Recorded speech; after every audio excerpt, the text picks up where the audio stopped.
Olá! Retomando então o nosso conteúdo da aula 7, Organização do Estado, nós passamos a falar nesse momento sobre os territórios federais. Os territórios federais, eles começaram a ser criados dentro da estrutura política do Brasil a partir de 1891.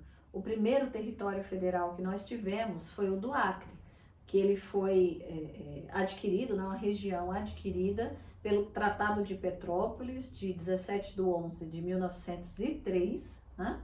Em que a Bolívia passou essa parte do território para o Brasil, celebrando aí uma permuta, com uma troca também em valores, uma complementação em valores. Na Segunda Guerra Mundial, já para a década na Segunda Grande Guerra, né, lá na década de 40, nós instituímos outros territórios. A partir daí nós instituímos outros territórios. Então, partes desmembradas dos estados do Pará, do Amazonas, do Mato Grosso, do Paraná e de Santa Catarina se transformaram em territórios nacionais. Então, a gente tem o antigo território de Fernando de Noronha, que foi extinto dessa condição de território, né, na Constituição de 88.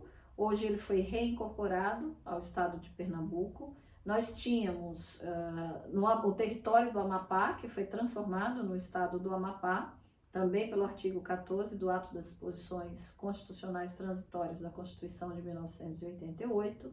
Rio Branco, né, que também era um território, foi transformado, vamos dizer assim, no estado de Roraima, também era um território, e essa transformação se deu no mesmo artigo 14 do Ato das Disposições Constitucionais Transitórias da Constituição de 88. O território de Guaporé, que foi um território criado em homenagem ao sertanista Rondon, né, o famoso Marechal Rondon. Esse território federal, né, criou o estado de Rondônia posteriormente. Além desses, tínhamos o território de Ponta Porã, que o artigo 8º do Ato das Disposições Constitucionais Transitórias da Constituição de 1946 determinou que fosse reincorporado ao estado do Mato Grosso, e hoje ele se encontra na área do estado do Mato Grosso do Sul.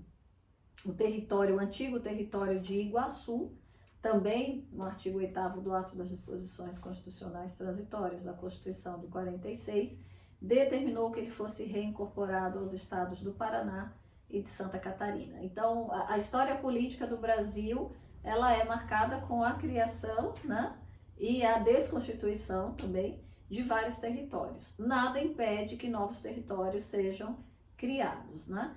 O território, ele tem aquela característica que a gente falava, que antigamente também era uma característica do Distrito Federal, que é a característica autárquica. Desde a Constituição de 88, o Distrito Federal ele foi alçado a ente da Federação Brasileira. No caso dos territórios, não. Os territórios eles são dotados de autonomia, né? Não são dotados, perdão, de autonomia política, e eles têm uma natureza administrativa autárquica. É uma mera descentralização administrativa territorial da União, né? E integra a União. Fernando de Noronha é um caso interessante, vale a pena a gente deixar ele destacado, né? O que é Fernando de Noronha? Ele era um território, ele foi reincorporado ao estado de Pernambuco, e a Constituição do estado de Pernambuco, no artigo 96, diz que ele constitui-se de região geoeconômica, social e cultural do estado de Pernambuco, sob a forma de distrito estadual, dotado de estatuto próprio, com autonomia administrativa e financeira. Ele não é um ente federativo, tampouco é um município, tá? E ainda uma lei estadual do estado de Pernambuco diz que o Distrito Estadual de Fernando de Noronha é uma entidade autárquica e integrante do Poder Executivo Estadual, exercendo sobre toda a extensão da área territorial do arquipélago de Fernando de Noronha a jurisdição plena, atribuída às competências estadual e municipal, bem como os poderes administrativos e de polícia próprias de um ente público. Embora ele não tenha a natureza jurídica de um ente da federação, a Constituição do Estado de Pernambuco dá uma autonomia a essa organização distrital com um caráter autárquico, uma vez que tem autonomia administrativa e financeira. Podemos, então, criar novos territórios no Brasil, depois da Constituição de 88? Sim. Qual que é o procedimento? É necessário uma lei complementar editada pelo Congresso Nacional, nos termos do artigo 18, parágrafo 2º da Constituição. É necessário um plebiscito, né, que consulte as populações envolvidas dos estados que seriam, ou partes desses estados que seriam transformados num território, tá?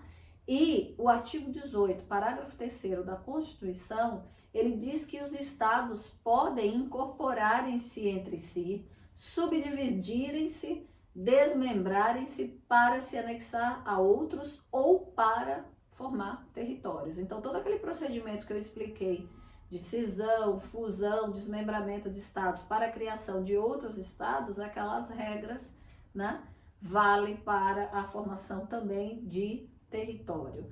Nessa situação, da mesma forma que para a criação de estados e de novos municípios, é necessário o plebiscito como condição prévia. Sem a aprovação das populações locais, o procedimento nem é dado continuidade a ele.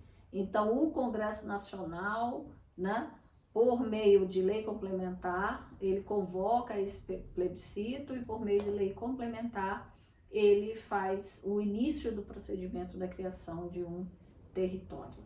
Então, o artigo 33, caput, da lei federal que trata dos territórios, fala que ela disporá sobre a organização administrativa e judiciária dos territórios, né? Em relação à divisão em municípios, a gente já viu que o Distrito Federal não pode ser dividido em municípios, que os estados podem, mas que o Distrito Federal não pode. O artigo 33, parágrafo 1º da Constituição, prevê a possibilidade dos territórios, quando eles são criados, serem divididos em municípios. Então, só o Distrito Federal que não poderia. E a esses municípios se aplicam todas as regras do artigo 29 a 31 da Constituição Federal. A direção dos territórios, quando criados, dá-se por governador nomeado pelo presidente da República, tá? Então, no Distrito Federal, a gente viu que o nome dos poderes, quem que gere os poderes, tem alguma diferenciação, que ele é um misto de características do estado e do município. No caso dos territórios, o nome daquele que exerce o executivo desse território é governador, como acontece nos estados, ok? E como acontece no Distrito Federal também. O legislativo dos territórios, ele está previsto no artigo 45, parágrafo 2º, que diz que cada território elegerá um número fixo de 4 deputados federais. Então, isso quebra aquele princípio de proporcionalidade da eleição de membros do Congresso Nacional, né, no caso da Câmara dos Deputados, que é típica dos estados. O controle de contas se daria, no caso de um território, pelo Tribunal de Contas da União, por conta da vinculação estreita de um território com a União.